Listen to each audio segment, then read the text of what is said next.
देते हैं।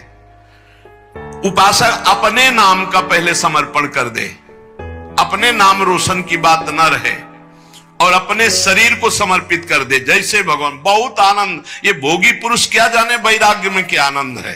वैराग्य का आनंद तो कोई वैरागी जानता है, भोगी पुरुष नहीं जानता। वो तो उठा ही नहीं है अभी, तो कैसे जाने। उसी नरक जनित क्लेशों में फंसा हुआ है। ये नरक जनित क्लेश हैं, तुम इन्हें सुख समझते हो। अरे सुख जब मिलेगा तो तुम भी उधर से ऐसे घृणित भाव में आ जाओगे जैसे वमन को कोई दोबारा खाना नहीं चाहेगा।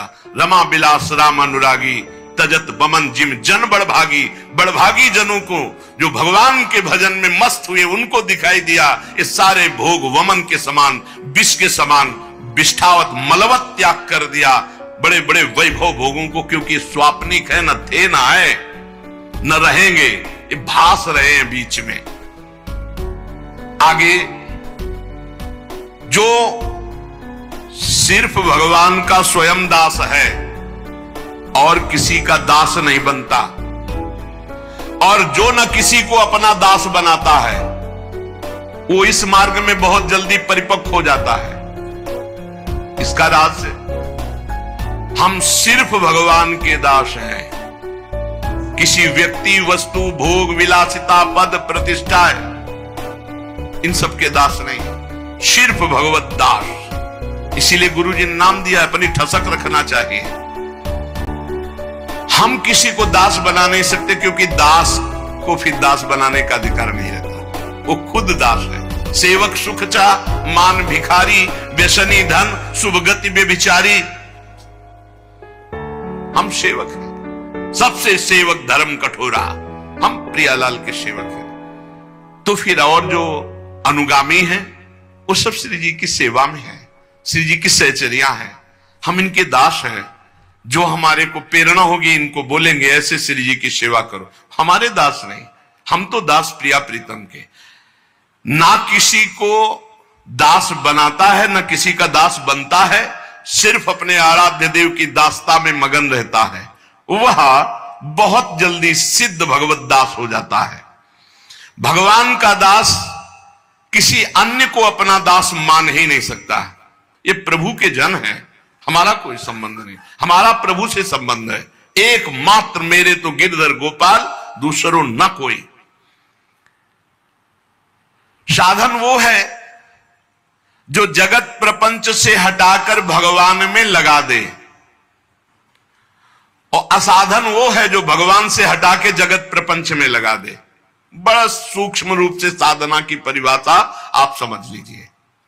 ये करना है, वो करना है, चंदा दीजिए, ये दीजिए, वो प्रपंच, वो प्रपंच, भगवान का भजन छूटा। भजन से बढ़कर कोई धर्म कार्य बड़ा नहीं है, भजन से बढ़कर कोई पवित्र तीर्थ नहीं है, भजन से बढ़कर कोई अनुष्ठान नहीं है। हर समय मधुर मधुर भगवान नाम चल रहा, तुम्हें कोई धर्मानुष्ठान की अलग से जरूरत नहीं। करो तो बढ़िया है, लेकिन जरूरत नहीं है। किसी के सहयोग की मांगने की जरूरत नहीं है। राधा राधा राधा, इसमें हमें किसी सहयोग की, और इससे बढ़कर कोई यज्ञ नहीं, कोई धर्म नहीं, कोई तप नहीं, कोई ज्ञान नहीं, कोई दान नहीं। कई बार सुन चुके। साधना जगत प्रपंच से हटाकर जो भगवान में लगावे, असाधना भगवान से हटा के जो जगत प्रपंच में लगावे। मन में जहां जगत के प्रति थोड़ी भी सत्यत्व बुद्धि है, वहां भगवान का प्रकट होना असंभव है भी। मन जहां जगत में सत्यत्व भाव से लगा है, तो असत में सत की भावना कर ली, असत में, तो सत में सत की भावना कहां रह पाएगी। ब्रह्म सत्यम जगन मिथ्या, इसमें सत्य है तो केवल भगवान सत्य है, नहीं तो ये सब नाम रूप जितने आप देख रहे हैं, ये पहले नहीं था, बाद में नहीं रहेगा, बीच में भास रहा है। मान लो तो मान लो, नहीं तो आखिरी में समझ में आ जाएगा। मन पछतई है अवसर बीते, सुत बनितादि जान स्वार्थ रत्ना करुणे सभीते, अंत ही तो ही तजेंगे पामर तू न तजय अबहीते, मन पछतई है अवसर बीते। भक्त का जीवन जीने का उद्देश्य भगवान का भजन, भगवान की प्राप्ति। संसारिक पुरुष का जीवन जीने का उद्देश्य भोगों का संग्रह, खूब भोगना और मर जाना। देख लो तुम कौन हो, भक्त हो या संसारी हो। भगवान के समर्पित जीवन होने पर मन, बुद्धि, इंद्रियां, शरीर, त्रिविध भाव, त्रिविध गुण, सारे द्वंद्व सब के सब शांत हो जाते हैं। मन शांत, बुद्धि शांत, इंद्रियां शांत, शरीर शांत, अद्भुत आनंद। मान लो ने बुद्धि खराब हो जाएगी, भजन नहीं करोगे तो बुद्धि खराब हो जाएगी। भेजा गया है भजन के लिए, भजन नहीं करोगे तो बुद्धि भ्रष्ट हो जाएगी। बहुत दुर्गति, बहुत दुर्गति। भगवान को समर्पित जीवन, निरंतर भजन में जीवन, मन शांत, बुद्धि शांत, इंद्रियां शांत, शरीर पवित्र, त्रिविध भाव, त्रिविध गुण, सारे द्वंद्व शांत। भगवान शांताकारम, शांत स्वरूप है। भक्त भगवान का शांत स्वरूप। भजन यही है, फाड़ डरिए आंत। गृहस्थी के अन्न के बड़े बड़े दांत, भजन न करोगे तो फाड़ डालेंगे आंत। बहुत होश में, खिलवाड़ न समझो भगवत मार्ग। भगवान अपने भजन करने वालों को समस्त द्वंद्वों से मुक्त कर देते हैं। साधक देखता है केवल केवल निर्मल संबंध भगवान से। जितने जितने हृदय में हमारा भगवान का महत्व भरता जाएगा, उतने उतने विषय वासना संसार का महत्व खत्म होता जाएगा। भजन करो, भजन, खूब नाम जप। अपने हृदय को भजन से भरो। राधा राधा राधा राधा राधा राधा राधा राधा। तो जब भजन भरोगे तो अंदर गंदगी भरी हुई वो निकलेगी। तो घबराना मत कि अरे मन बड़ा चंचल हो रहा, बड़ी गंदी बातें आ रही भजन करते समय। वो सब गंदगी निकल रही, भजन भर रहा है, आप ठोस होते जा रहे हो, घनीभूत भक्ति आपकी होती चली जा रही है। जितने जितने भगवान और भजन हमारे हृदय में भरते जाएंगे, उतना उतना संसार और विषय विकार हटता जाएगा। अतएव निरंतर भगवान को जीवन में ऐसा भरो कि अब दूसरे के लिए जगह न रह जाए। भरी सराय रहीम लख आप पथिक फिर जाए। जब हृदय रूपी जो धर्मशाला था उसमें भगवान आकर बैठ गए तो अब काम क्रोध लोभ आने की गुंजाइश ही नहीं रह गई। भक्त चाह करता है पर भगवान के मिलन की। भक्त का दैन्य स्वरूप होता है केवल भगवान से। यह धनी मानी नाना प्रकार की भोग सामग्रियों के सामने नहीं दैन्य। भूत भविष्य लोक 14 में भय होए हरि प्यारे, 300 व्यवहार हमारो अभिमानिनते न्यारे। जो भोगाशक्त, धनाभिमानी, पदाभिमानी, इनसे हमारा कोई संबंध नहीं। अभिमानिनते न्यारे। जहां दैन्य है वहां भगवान है। जहां भगवान है हमारा वही दैन्य है, अभिमान में नहीं। ये तीन चीजें उपासक में बहुत जोर की होती हैं। चाह केवल भगवान की, दैन्यता केवल भगवान और भगवान के भक्तों से, और भरोसा सिर्फ भगवान का। तीन बातें ये जहां होती है वहां भगवत प्रेम और भगवान अपने आप प्रकाशित हो जाते हैं। मन जगत के भोगों में रहे और सोचो कि तुम भगवान का भजन और भगवान का दर्शन और कोई ऐसी कृपा हो जाए, नहीं। तुम चिंतन करो भोगों का, तुम करो पापाचरण, और कोई संत महात्मा तुम्हें आशीर्वाद दे दे कि सुखी भाव, जाओ आशीर्वाद सदैव सुखी रहोगे। तो जैसे तुम साधना वाले हो ऐसे वो आशीर्वाद भी है, पक्का समझो। सत्य जीवन तुम्हारा तो सच्चिदानंद के लिए आशीर्वाद नहीं मांगना है, अपने आप आ जाएगा। वो सर्वज्ञ है, वो सब। जा पर कृपा राम की होई, ता पर कृपा करे सब कोई। राम की कृपा, राम की आज्ञा का पालन करना, और रात दिन भजन में लगे हो। संत की दृष्टि पड़ी, हो गया काम। वो आंतरिक दृष्टि होती है, उसमें हाथ पैर नहीं। ऐसे करने से अगर हो ना तो हुआ, किसी का मन बदला। ऐसे तेज थोड़ी साधु का आता है। रात दिन भजन कर रहे हो, उनकी आज्ञा पे चल रहे हो, अब वो श्री जी के चिंतन में हो, तुम्हारा चिंतन आ गया, अब गया है। ये न कोई कैमरा पकड़ पाएगा, न तुम्हारी दृष्टि पकड़ पाएगी, तुम्हारा हृदय पकड़ पाएगा कि ऐसा कैसे हो गया, कहां में विषयी जीव और कहां ये ऐसा भागवतिक जीवन। ये तो गुरु प्रताप हुआ, ये तो संत प्रताप हुआ। भगवान जगत के भोगों में रत रहने वाली बुद्धि में, मन में नहीं आते। मय्येव मन आधस्व मयि बुद्धिम निवेशय तो निवस्य मय्येव अतुर्धम न संशया। मन बुद्धि भगवान में लगाना। मैं और मेरे को लेकर जगत में बंधन है, अतएव इस मैं और मेरे को भगवान में जोड़ दो। मैं भगवान का दास, भगवान मेरे।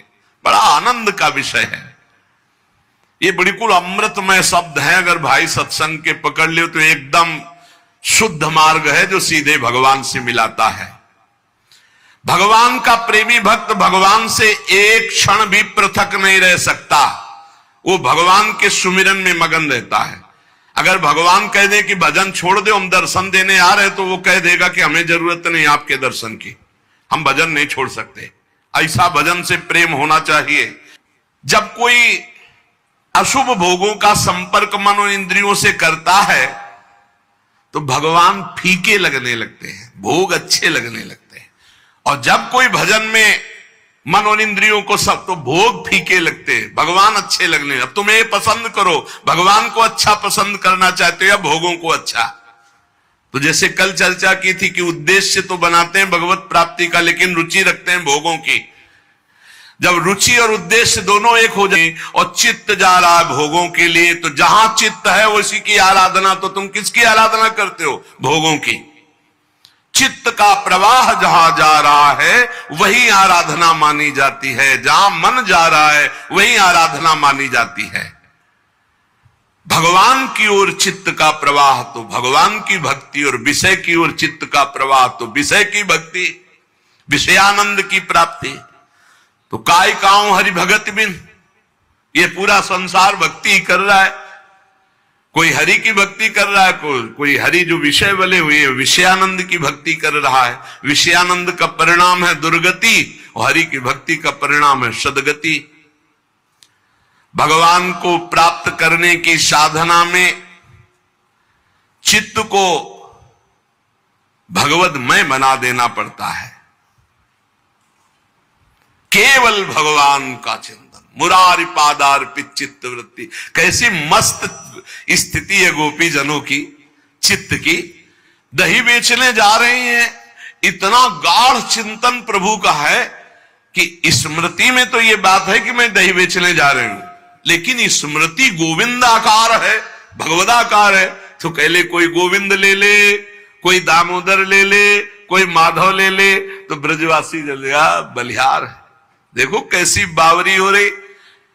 गोविंद के प्रेम में कहना चाहती कोई दही ले ले, दही तो निकलता कोई गोविंद ले ले, तो कोई दामोदर ले ले, कोई माधव। विक्रेतु कामाखिल गोप कन्या मुरारी पादार्पित चित्त वृत्ति दध्यादिकम मोहवशादवोचद गोविंद दामोदर माधवेति। साधना में चित्त को ऐसा बना दिया जाए कि चित्त चोर प्रभु के सिवा चित्त में कुछ रह न जाए, जगत का चिंतन ही न रह जाए।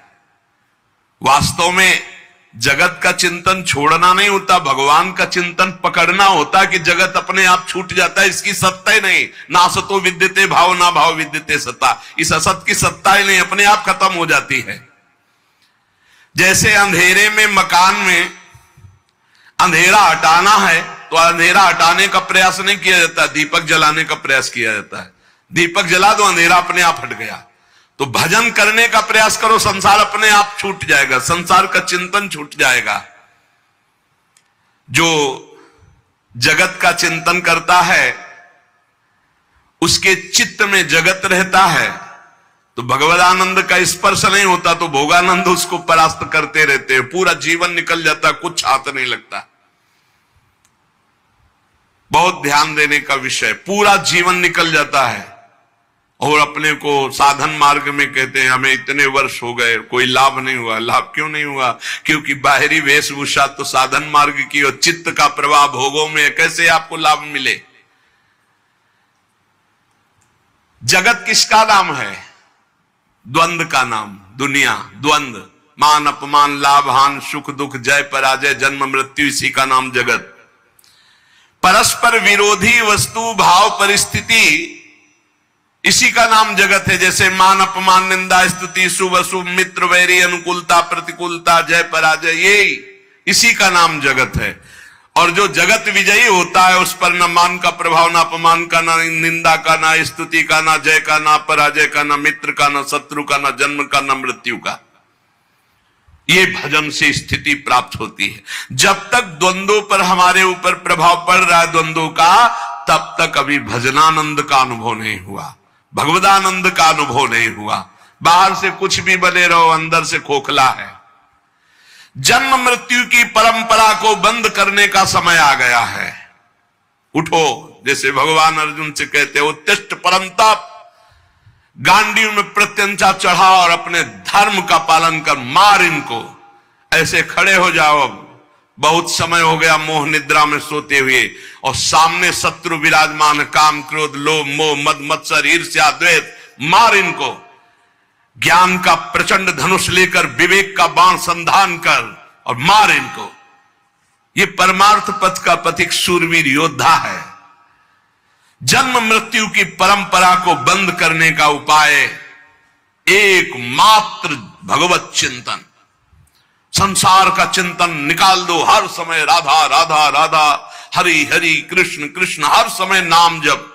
ये बड़ा आनंद, कुछ समय बाद देखना कैसा आनंद उठता है, पर आनंद आने ही नहीं पाता। भोगानंद में इतना फिसल करके सब छीण कर देते हैं कि वो आनंद जो भजन से प्रकट होना चाहिए वो आ नहीं पाता, इसलिए बहुत समय हो जाता है।